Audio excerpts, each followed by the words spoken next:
Hey everyone, welcome back to the Darin Show. Today we're doing another music movie review. Now, depending on where you are in the world, you might have heard of Robbie Williams. He's only like the biggest pop star in all the world except for the United States. And anyway, in 2024, they did a musical biopic basically about his life.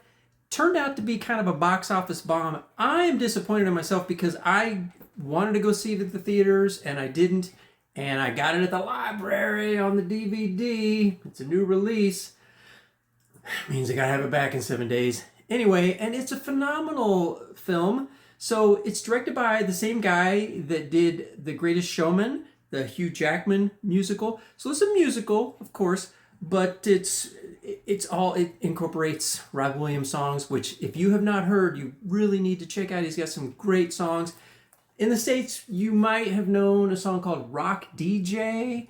I know that because I was a mobile DJ for many years. Another song of his that I really liked was called Feel.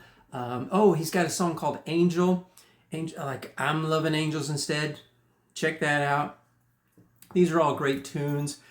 But this is a biopic. They're calling it let's see what they call this, a biographical jukebox musical drama film.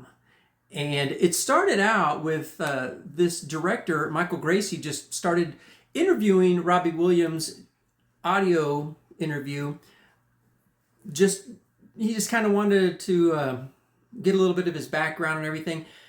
Ended up deciding to do this biopic. And so they used the narration from that original interview that the director, Michael Gracie, did with Robbie Williams as the voiceover basically for this movie. Now the weird thing is, you notice this is not Robbie Williams, this is a chimpanzee.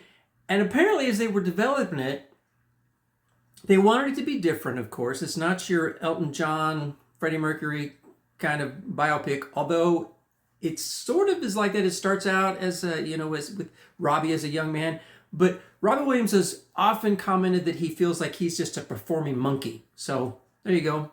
Add a little different take on it. We're going to put an anthropomorphic chimpanzee in here, and they used motion capture.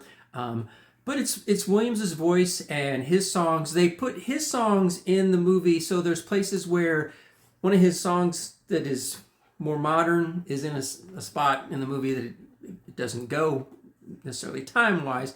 In fact, so he started out as a member of this boy band called Take That, and their songs aren't in here. It's just his songs. This actually has received some awards in other parts of the world. Australian Academy of Cinema and Television, so like Australia's Oscars. It won Best Film. It actually won 9 awards over there. It was nominated for Best Visual Effects at the Academy Awards in the States, where I'm located. Was nominated on Critics' Choice Awards, BAFTA. Had really good reviews, and I liked it a lot. I would suggest that you watch this whether you know Robbie Williams or do not know Robbie Williams. It's just a fun motion picture. Starts out in 1982 when he's like a little 8-year-old Robert Williams, and he's kind of a loser at soccer and sports and stuff.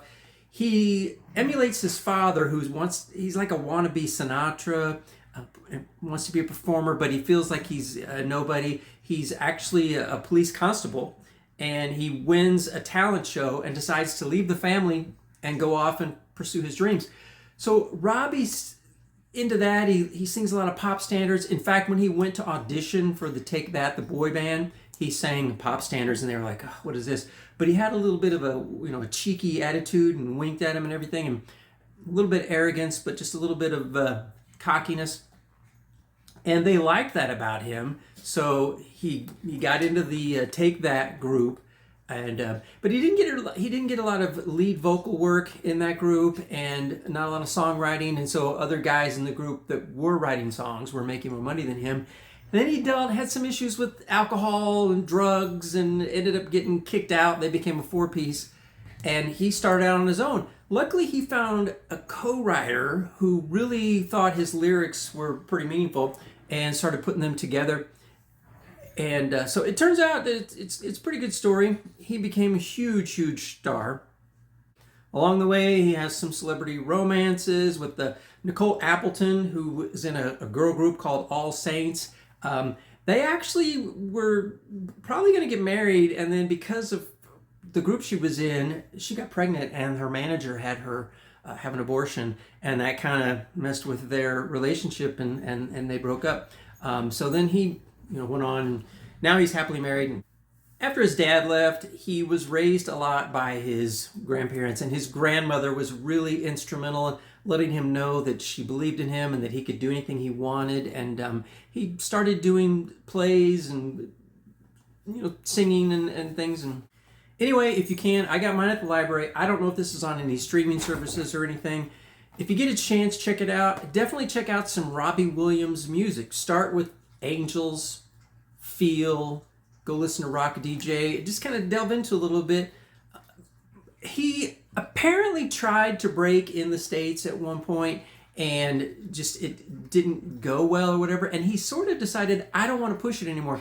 His record company, management, they wanted him to go. And he said, you know what? It's actually kind of nice that he can go somewhere. He can come here or Kansas City or whatever, Detroit.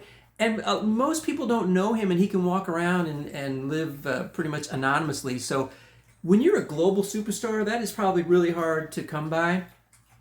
So good for him. He decided to he didn't care if he was a hit in America, and he's pretty big everywhere else. Look him up, Rob Williams. Definitely check this out. This is a 4 out of 5.